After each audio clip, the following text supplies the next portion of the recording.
this game before? We have not. This is the same map, but a different game. And my name's Boyd, and I'm back with some more Age of Mythology of the Titans action. That's a new one. I haven't done that before. Holy absolute balls of steel walking into the black fog from SunTzu. They may have been playing with veto in this. Sometimes you can get a little bit risque with your villagers. There's nowhere else those deer could have been. This tower covers this area, this tower covers this area, and this tower did not cover the front area, so it had to be here. So not that much of a guess, but a guess nonetheless, and a successful guess. Anyways, game number 1, absolutely chaotic on this map. Game number 2, I assume will be exactly the same. We'll see if Moore does anything different in this game. 2 villages to wood. Food, sorry, not 2 villages to wood. 2 villages to food. And we can see some goats getting grabbed here. I love this scouting from Moore in the early game with the oracles. You treat them like pigs in terms of, or like herdables in terms of how you scout with them. So in the early game, because the areas you want to scout aren't circular. So in the back here, you want to do this little area here. The oracles, I believe they scout faster. They cover more area by idling than by manually doing it, but the scouting that you get will go over, say, like a forest. And if you scout like the middle of the forest versus the edge of the forest, it's not as valuable. So what actually ends up happening is if you scout with these oracles manually, you actually end up getting more information.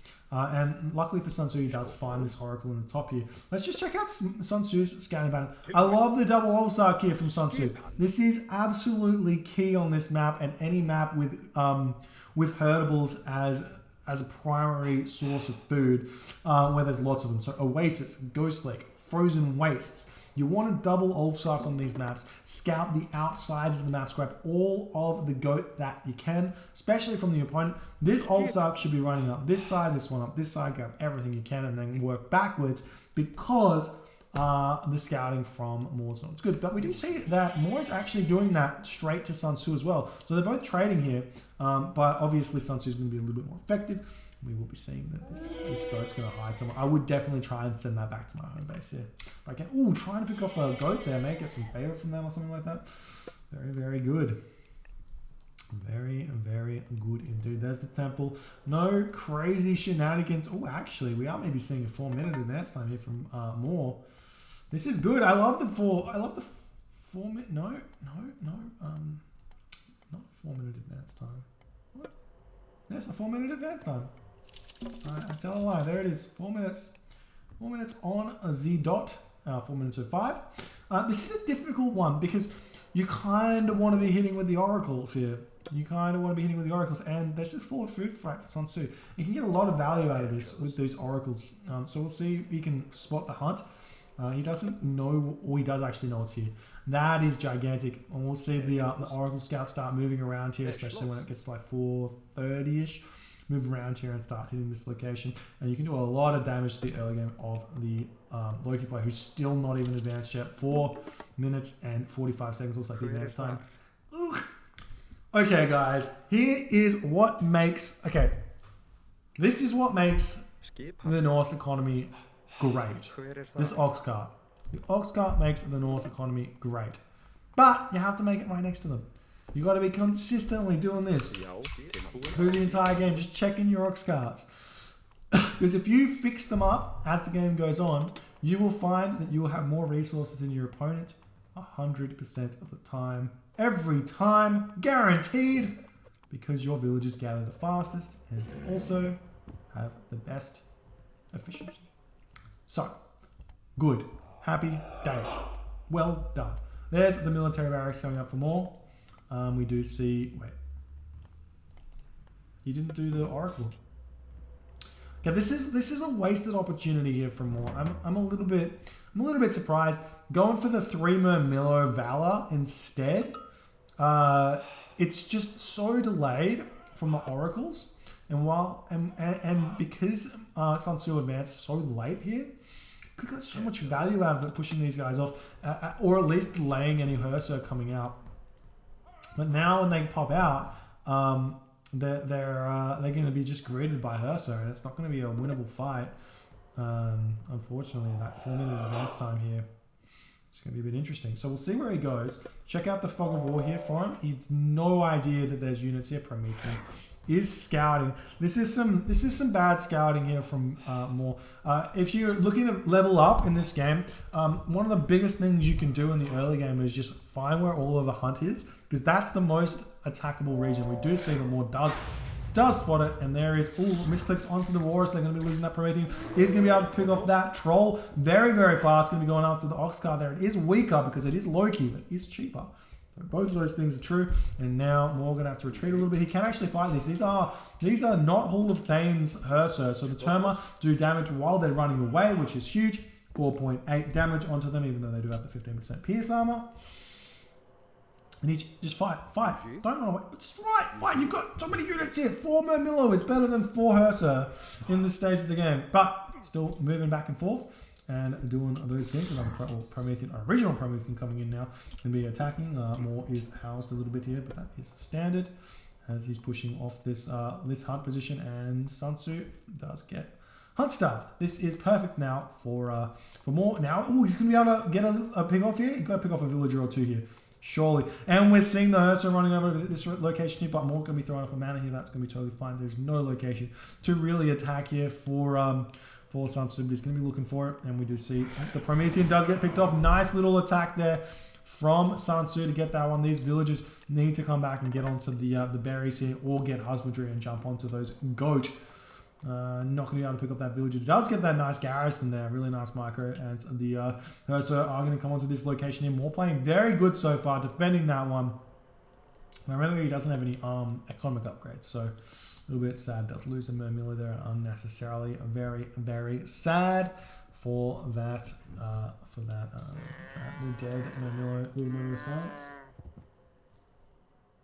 And that is a moment of silence. And we see the raid coming in right now onto the berry bushes. This is why I prefer to neglect the berry bushes and just get husbandry and jump straight onto the goat. But losing 2 villagers here. This is what happened last game, except they were on the wood, and he did pick off 4 villagers in this attack, and there's no shockwave left at this point. He's gonna have to wait for that one to recharge. We'll see if he makes a maneuver over here. Ooh. He does fix it. Yes, SunTzu, fix your ox carts. This is happy days. Oh, Herso almost get a pick off there. They do manage to get into that mana. The Terma will be getting picked off, and then the Herso are going to be jumping onto that mana. That's actually huge. These villagers need to run away, and funnily enough, it turns out that both civilizations here can push the opponents off their hunt in this matchup. So both players will be moving back to their base and eating their goat and eating their berries and building their manas and having 3 idle citizen, and that's going to be completely fine. But he's just adamant to stay out here. I'm always perplexed by this. Hunt is good. Don't get me wrong. Hunt is very, very good. But idle villages are not very good. And guess what's better than idle villages on hunt? Villages that aren't idle on goat or berries, which aren't getting attacked. Big brain. Anyways, here we go. Villagers, they does manage to defend this. So he will be able to eat this polar bear and maybe move forward onto the walrus. He is giving himself an option to be attacked here, which we'll see what happens. But the Terma and the Milo, they should just come in here and hit this. There's only 3 Herso. You could do something. There we go. Herso do get picked off. No, not getting picked off. Well, like SunTzu goat here, which would be very, very useful, to say the very least. Do we have husbandry? Yes, husbandry has been grabbed. I love it. Getting husbandry is huge in all walks of life. And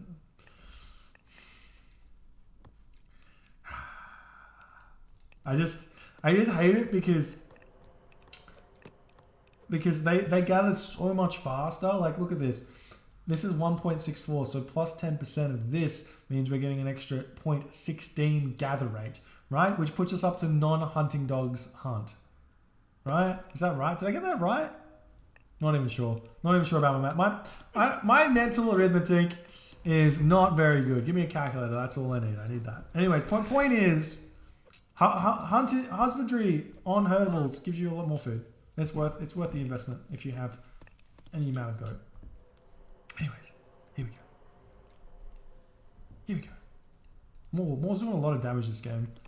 And SunTzu is not close to anywhere at this point. He's really struggling, to be honest. And it's only this is a big difference between the first game and the second game. It's only a 1 gold mine frozen wastes, which does change the dynamic of this, which means that SunTzu is going to be going for that gold mine and having to defend it without being in the heroic age. He's not going to have that battle ball pressure that he had last game, but so does more. So instead of the flaming weapons being a target onto the town center, it becomes a target onto the gold mine. So if SunTzu can get to the next age, which it's not looking like he's trying to do here, I would have loved to see a semi-fast heroic here from SunTzu. Cut these Herso at about 10.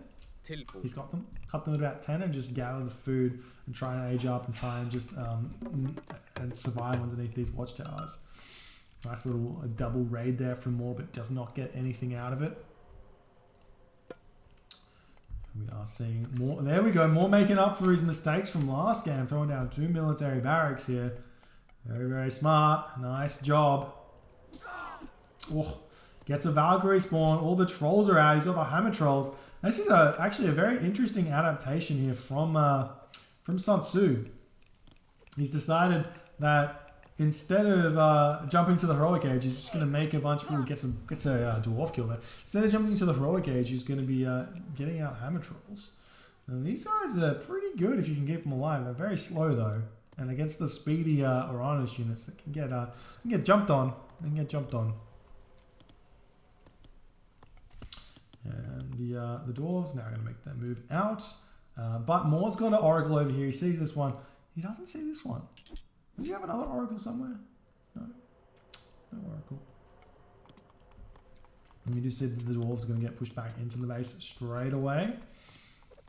And SunTzu does have the resources to advance though. So this is huge. And right now is the point that Moore really wants to fight. He should be trying to fight wherever he can. Oh, nice raid here from SunTzu running into this location. There's no units here, only 2 medium and Milo. And will Moore make the adaptation here different from last game to get the copper armor? He's going to be trying to advance the next stage. They are obviously. It's a very good idea. And this Valkyrie is going to help out so much with this. Oh, we get the Valor down though. That's going to assist. We're taking down the Valkyrie as well. But there are still enough units here to defend. Nice micro into the mana there, but need to pop those guys out. Let's not do that. More Herso flooding in. SunTzu. He's going through Bragi. He's just going to be gathering all of the food here. Again, it's not, if you don't have a gold mine, it's not a bad idea to just put these villages onto wood and then trade for it, right? The dwarves, they only gather at 0.8 on the wood.